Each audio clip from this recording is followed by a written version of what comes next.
Picture this. Two people stand at the front of a room. They look at each other and say just two words. I do. And suddenly, they're married.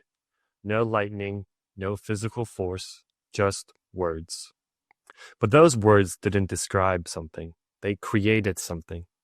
And that simple fact shattered how philosophers understood language.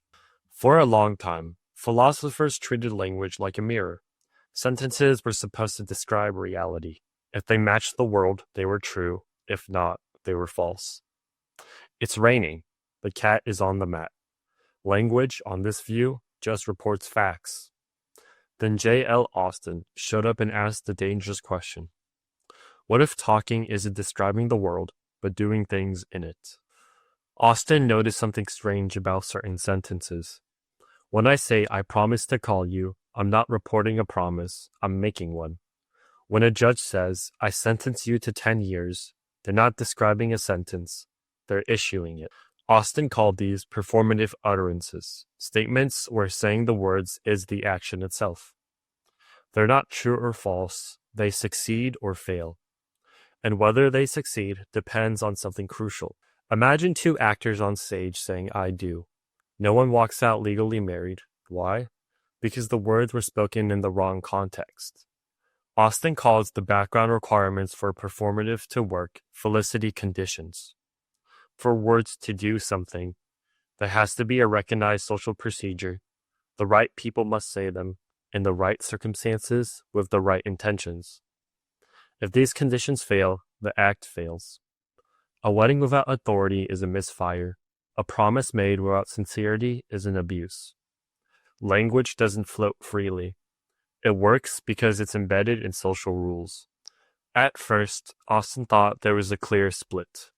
Constatives, which are statements that describe facts, and performatives, which are statements that perform acts. But the more he looked, the messier things got. Take this sentence, the kitchen smells. Sounds descriptive, but in context, it might really mean take out the trash. Suddenly, even ordinary statements look like actions. And that leads to Austin's most important insight. Austin says every time we speak, we're doing three things at once. First, the locutionary act, producing meaningful sounds and words.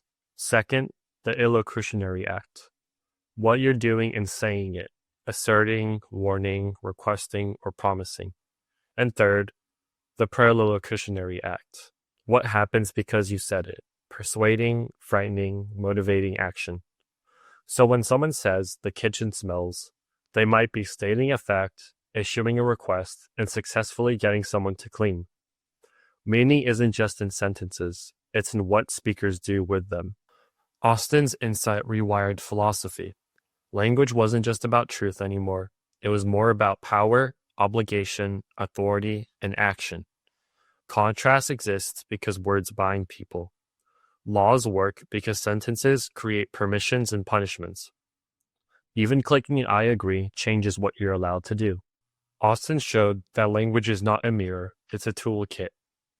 So next time someone says, I promise, I apologize, I declare, remember, they're not just speaking, they're doing something. And once you see that, you'll never hear words the same way again.